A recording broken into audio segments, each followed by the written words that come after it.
So, రాష్ట్రంలో భూముల సర్వేకి సంబంధించి రాష్ట్రంలో భూముల సర్వే అయితే జరుగుతుంది కదా!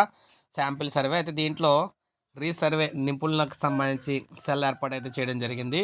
భూముల రీసర్వే మళ్ళీ పునఃప్రారంభమైన నేపథ్యంలో సర్వే సెటిల్మెంటు, భూమి రికార్డుల విభాగంలో నిపుణుల సెల్‌ను అయితే ఏర్పాటు చేశారు. గత ప్రభుత్వం ప్రారంభించిన 6,800 గ్రామాల్లో పూర్తి చేసిన రీసర్వేను ఈ నెల 20 నుంచి రాష్ట్ర వ్యాప్తంగా మళ్ళీ ప్రారంభించారు. ప్రతి మండలంలోనూ కూడా ఒక గ్రామంలో పైలట్ ప్రాజెక్ట్‌గా రీసర్వే చేస్తున్నారు.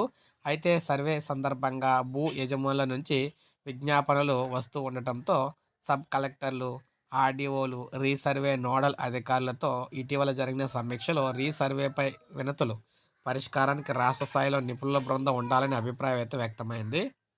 ఈ నేపథ్యంలో సర్వే సెటిల్మెంటు, భూ రికార్డుల శాఖ డైరెక్టరేట్లతో రీసర్వే నిపుణుల సెల్‌ను ఏర్పాటు చేస్తూ డైరెక్టర్ ప్రభాకర్ రెడ్డి బుధవారం ఉత్తర్వులైతే ఇచ్చారు. సర్వే అసిస్టెంట్ ఇలాగ ప్రత్యేకంగానే ఉద్యోగులనైతే ఏర్పాటు చేశారన్నమాట. ఎందుకంటే రైతులకు సంబంధించి సర్వే టైంలో వారికి చాలా సందేహాలైతే వస్తూ ఉన్నాయి. వాస్తవంగా ఉన్న భూమికి, అక్కడ కొలిచే భూమికి, అదేవిధంగా కొలిచి ఆల్రెడీ రికార్డులో ఉన్న భూమికి, అదనంగా ఉన్న భూమికి కూడా ఇలాగ కొన్ని వ్యత్యాసాలు ఉండడంతో వీరందరూ కూడా మళ్ళీ వినతులైతే ఇస్తున్నారు. అందువల్ల ప్రత్యేకంగా ఒక సెల్‌ని ఏర్పాటు చేసి వీరి సమస్యలను పరిష్కరించేందుకు ప్రత్యేకంగా ఏర్పాటు చేశారనమాట. ఇదొక మంచి గుడ్ న్యూస్ అని చెప్పుకోవచ్చు రైతులందరికని. సో, ఒక లైక్ చేయండి, సబ్స్క్రైబ్ చేసుకోండి. మన ఛానల్ సబ్స్క్రైబ్ చేసుకోండి.